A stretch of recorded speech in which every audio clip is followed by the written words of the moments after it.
May 6, 1941 gives two big stories. The excitement of the dedication of the new stadium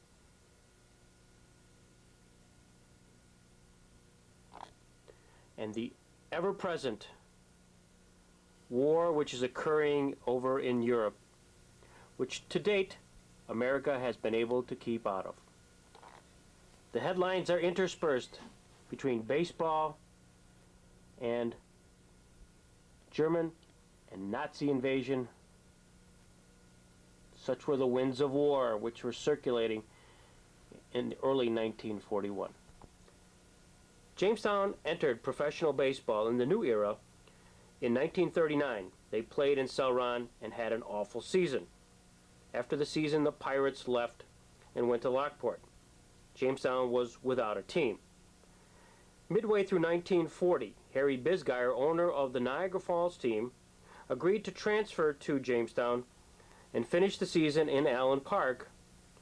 And the reason he came was because of the promise of the construction of a new stadium. Principal architects was Ernie Kessler, chairman of the Citizens Committee, and Judge Alan Barger, head of the Citizens Stadium Committee.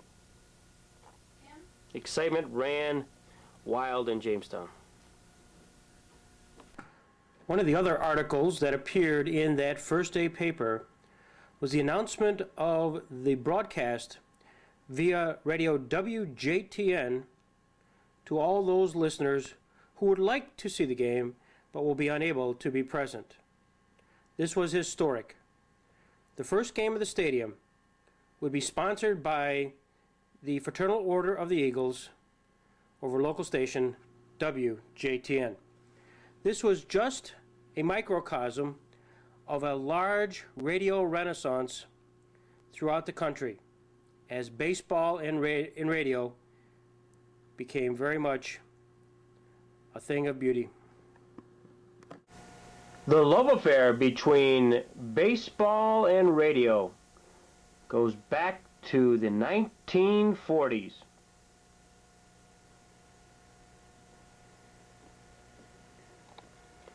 One of the early pioneers of radio is Jerry Lawson, who became sports director of WJOC and later owner of the Jamestown Falcons in 1956. His early that was you had to be one of the first to, I mean, did they cover it in the 40s? Did they cover radio? You know, once in a while a game was broadcast. Al's folks used to do a game once in a while on WJTN. When particularly playoff games. The playoff games with Olean in 1941, which you'll remember very well. Al's folks went from here to Springfield, Vermont to have his own station. He always opened his sports show on WJTN with the bugle call, and Al's folks speaking with reports on sports. Well, first of all, this was my first hero in baseball. Let's back up. Let's get this here. Jack was he was the bat boy for this team, and I thought that was the best job in the world. I was maybe 12, 13 years old, something like that. And I thought, man, I want to be the bat boy of that ball club.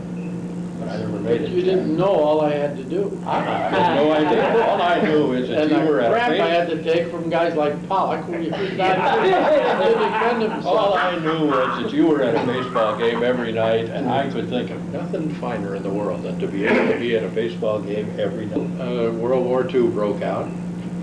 I used to go to as many of the Falcon games as I could possibly get to, but it was a little tough to come up with a quarter in those days to do that, but we went as often as it was possible to do, and I think that's what a student's ticket was a quarter at that time. But I just always loved the game.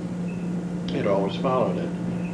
And then I went in service, and when I came back from service, I went to work at the radio station.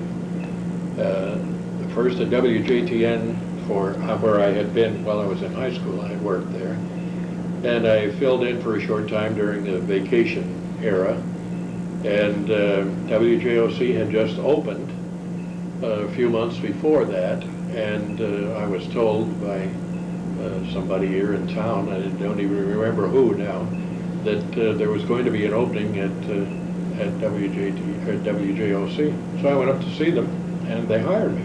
The sports job was the one that opened up, so I became their sports director, and then got involved with going to the baseball games, and at least got to see them every night, Jack. I was up in the press box, but I was not on the field, but I was there every night. But then we started broadcasting them at WJOC in 1949 with Cedric Tallis as the general manager of the ball club, and he wanted to try to rebuild the spirit again, and he wanted all the games broadcast, so we did, home and away, and that was fun.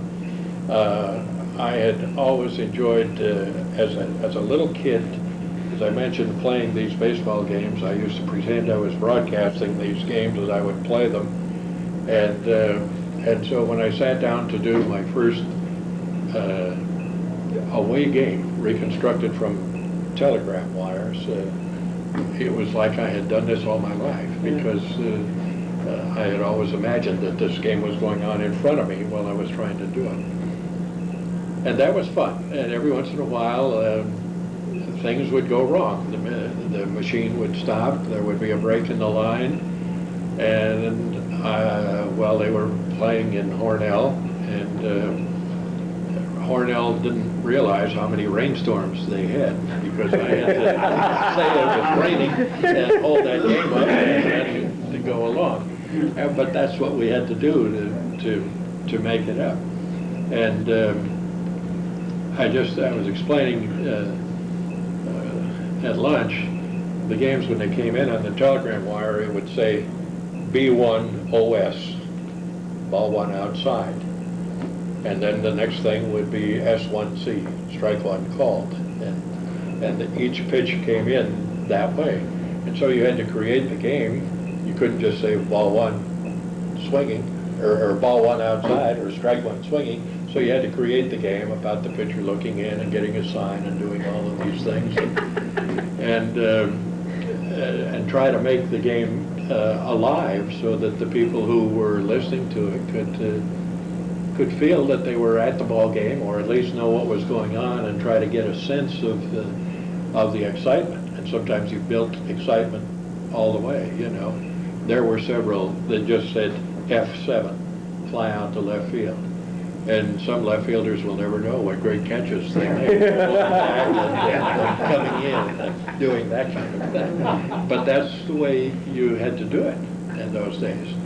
And you know, it's hard to sit back and pick out one game, because I loved every game, and I didn't care if it was 10-0 or 1-0. I mean, I loved every game of baseball.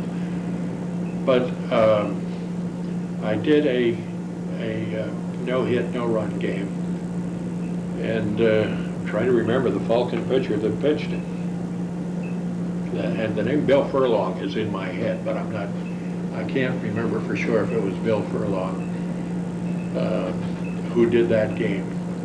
But I think the excitement of that game, and fortunately that was one that was done live, and so it's happening, and you don't know the outcome ahead of time. You can't look ahead at the sheets that are piling up on you. So I think that was probably an exciting game. The no-hitter Jerry was talking about was twirled by Dick Fortune of the Jamestown Falcons on July 20th, 1950. Dick was from Lockport, New York, and managed to pitch this fabulous no-hitter, being the 11th in Pony League history.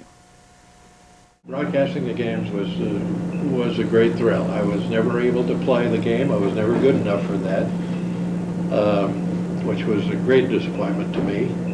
But broadcasting the games was next best.